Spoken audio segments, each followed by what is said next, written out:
조합원 여러분 안녕하십니까? 2022년 전기공사 공제조합 경영지원 세미나 2부 진행을 맡게 된 영업전략위원 난과기업 주식회사 대표 최동호입니다. 1부에 이어 2부에서는 세무 관련 내용으로 가업 승계 시 상속세 최소화 전략에 대하여 궁금한 점을 알아보겠습니다. 그럼 진행을 도와주실 중앙회계법인 황인희 세무사님을 모셨습니다. 세무사님 안녕하세요. 네, 안녕하세요. 중앙회계법인 황인희 세무사입니다. 중앙회계법인은 조합자문회계법인으로 알고 있습니다. 그럼 간단한 소개 부탁드립니다.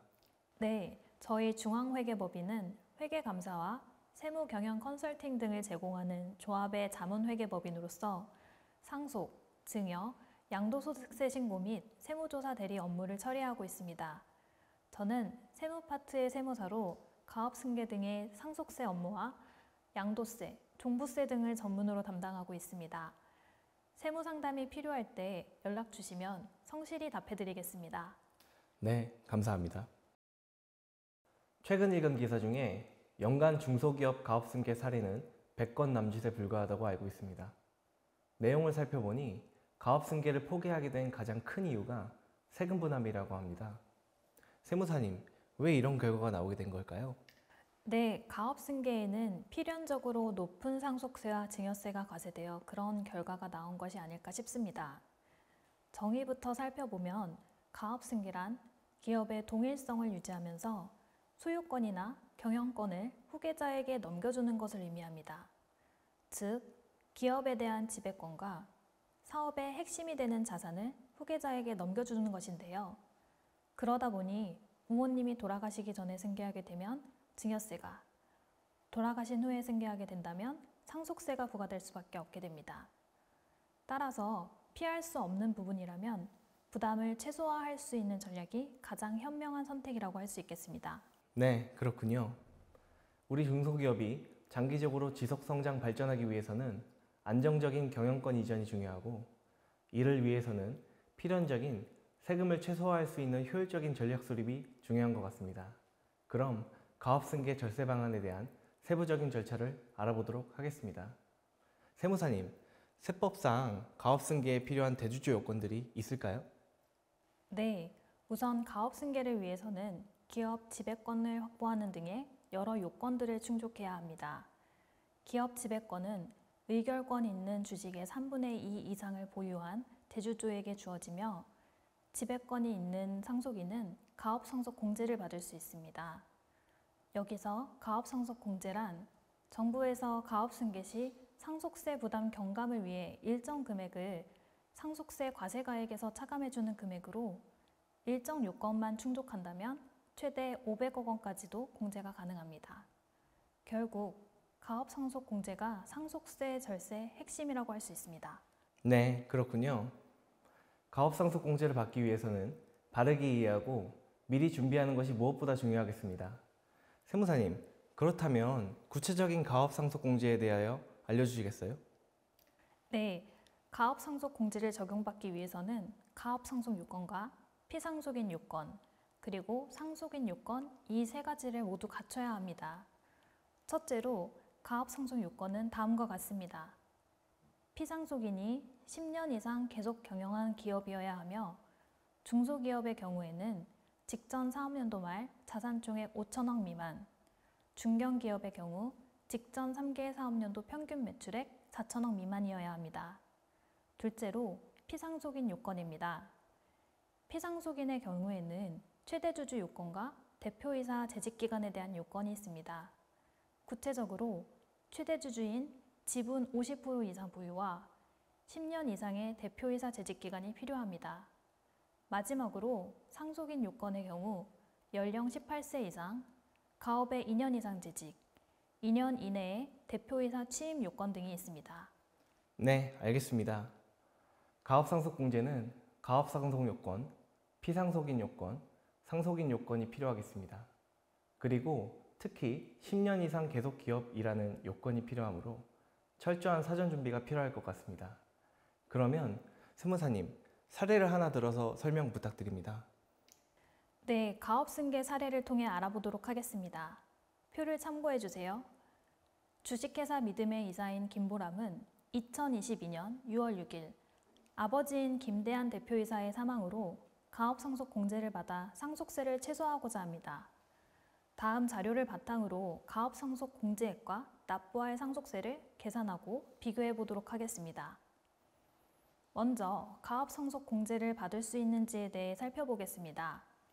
앞서 크게 세 가지 요건을 갖춰야 한다고 말씀드렸는데요. 첫 번째로 가업 상속 요건입니다. 해당 회사는 정기공사업을 영위하여 업종 요건을 충족한 중소기업에 해당합니다. 피상속인이 34년간 경영하여 10년 이상 계속 경영 요건도 갖췄습니다. 두 번째로 피상속인 요건입니다. 피상속인인 김대한 대표이사는 주식을 100% 보유한 최대주주였으므로 지분 50% 이상을 보유해야 한 요건과 10년 이상 대표이사로 재직해야 하는 요건도 갖췄고요. 마지막으로 상속인 요건입니다. 상속인인 김보람 이사는 현재 34세로 18세 이상이며 이사로 3년간 재직하여 재직기간 요건을 갖췄고 2년 이내에 대표에 취임할 예정이므로 모든 요건을 충족한 것으로 보여집니다.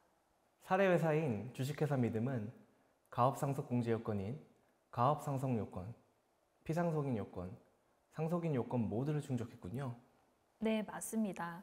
그럼 우선 상속세 산출세액을 구하는 과정을 간단히 설명드리겠습니다. 상속 재산가액에서 사전증여 재산을 더하고 공과금, 장례비, 채무 등을 차감하여 상속 과세가액을 구합니다. 이 금액에서 가업상속 공제액을 차감하여 구한 과세표준에 세율을 곱하면 상속세 산출세액이 나오게 됩니다. 그럼 위 사례의 상속 재산가액은 얼마가 되는 건가요?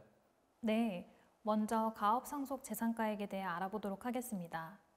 법인 기업의 경우에는 법인 주식 등 자산가액에 사업과 관련이 없는 부분을 제외한 비율을 곱하여 계산합니다. 위 사례에서는 이 법인 주식가액은 발행주식 총수 20만 주에 한 주당 평가액인 26만 2,500원을 곱하여 계산한 525억 원입니다.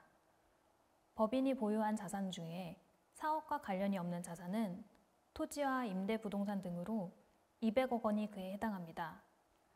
총 자산 500억 중 업무무관 자산이 200억 원이므로 사업무관 비율은 40%로 나타납니다. 이 수치는 사업과 무관하기 때문에 가업상속 재산 계산 시 제외되게 됩니다. 그렇다면 가업상속 재산가액은 법인의 주식가액인 525억 원에 사업 관련 비율인 60%를 곱하여 315억 원이 됩니다. 그럼 가업상속 재산가액에서 공제하게 되는 가업상속 공제액도 이어서 설명 부탁드립니다. 가업상속 공제액은 가업상속 재산가액과 개성 경영기간에 따른 한도 그 둘 중에 작은 금액으로 합니다. 앞 질문에서 가업상속 재산가액은 315억 원으로 나타났으니 이번에는 계속 경영기간에 따른 한도를 알아보도록 하겠습니다. 계속 경영기간에 따른 한도는 다음과 같습니다. 본 사례에서는 피상속인이 가업을 30년 이상 계속 경영하였으므로 한도 500억 원을 적용하게 됩니다.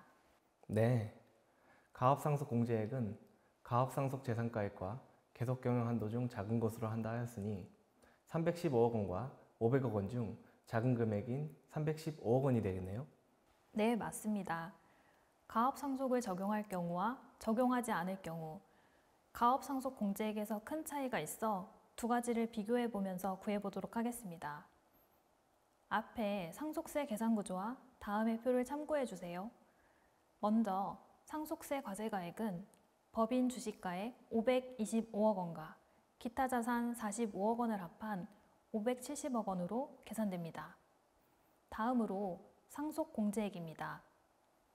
가업상속 적용 시에는 앞에서 말씀드린 가업상속 공제액 315억 원과 일괄 공제 등 10억 원을 합하여 325억 원으로 계산이 되며 가업상속 미적용 시에는 일괄 공제 등 10억만 적용됩니다. 그럼 상속세 산출세액은 얼마가 되는 건가요? 우선 과세표준을 살펴보면 상속세 과세가액에서 공제액을 차감하여 구하는데 가업상속 적용 시 과세표준은 245억, 미적용 시 560억 원이 나오게 됩니다. 산출세액은 과세표준의 세율을 곱하여 계산하는데 상속세 세율은 다음과 같습니다. 두 경우 모두 과세표준이 30억을 초과하므로 세율 50%에 누진공제 4억 6천만 원이 적용되게 됩니다. 세율을 적용한 산출세액은 가업승계 적용 시 117억 9천만 원으로 미적용 시 275억 4천만 원으로 나타납니다. 따라서 산출세액에 약 157억 원의 차이가 나타나므로 가업승계를 적용하면 상당한 절감 효과가 있음을 확인할 수 있습니다. 상속인이 납부할 세액은 약 118억 원이 되고 가업상속공제액 315억 원을 적용하니 산출세액 157억 원에 큰 금액을 절감할 수 있겠습니다. 그럼 앞서 상속인은 2년 이내 대표이사 취임 요건을 말씀하셨는데요. 사후관리에도 필요한 요건들이 있을까요? 네, 맞습니다. 절세 효과가 큰 만큼 과세당국에서도 7년간 사후관리를 하며 사후관리 요건은 다음과 같습니다. 가업유지, 가업자산유지, 지분유지, 고용유지. 이 네 가지 요건 중 하나를 위배하게 되면 가업상속공제로 받은 금액에 대해 기간별 추징률을 곱하여 계산한 상속세액에 연 1.8%의 이자 상당액을 가산하여 추징을 하게 됩니다. 네, 설명 감사합니다. 그러면 마지막으로 이번 7월에 발표한 새 정부의 세제 개편안에 가업승계 지원을 위한 관련 개편안도 포함되어 있는 것으로 알고 있습니다. 네, 가업승계제도 활성화를 위해 요건을 지속적으로 완화했으나 여전히 요건이 엄격하여 가업승계의 걸림돌로 작용했습니다. 개편안에는 적용 대상 및 공제 한도 확대, 피상속인 지분 요건 완화, 사후관리 기간 단축 및 요건 완화가 포함되어 있습니다. 적용 대상 중에 중견기업의 범위가 확대되었는데요. 매출액 4천억 미만에서 1조 원 미만으로 확대하고 공제 한도도 최대 500억에서 1,000억으로 확대 예정입니다. 또한 피상속인의 보유 지분 요건도 50%에서 40%로 완화하고 사후관리 기간도 7년에서 5년으로 축소시키는 방안입니다. 하지만 세제 개편안은 국회를 통과하고 법률로 공포되어야만 실효성이 있으므로 추후 개편 방향을 지켜봐야겠습니다. 지금까지 중앙회계법인 황인희 세무사님을 모시고 가업승계 시 상속세 최소화 전략에 대하여 궁금한 점을 알아보았습니다. 세무사님, 수고하셨습니다. 조합원 여러분들께 많은 도움이 되셨기를 바랍니다. 내년부터는 비대면 세미나가 아닌 현장에서 만나볼 수 있길 바라며 2022년 전기공사 공제조합 경영지원 세미나를 모두 마치겠습니다. 감사합니다.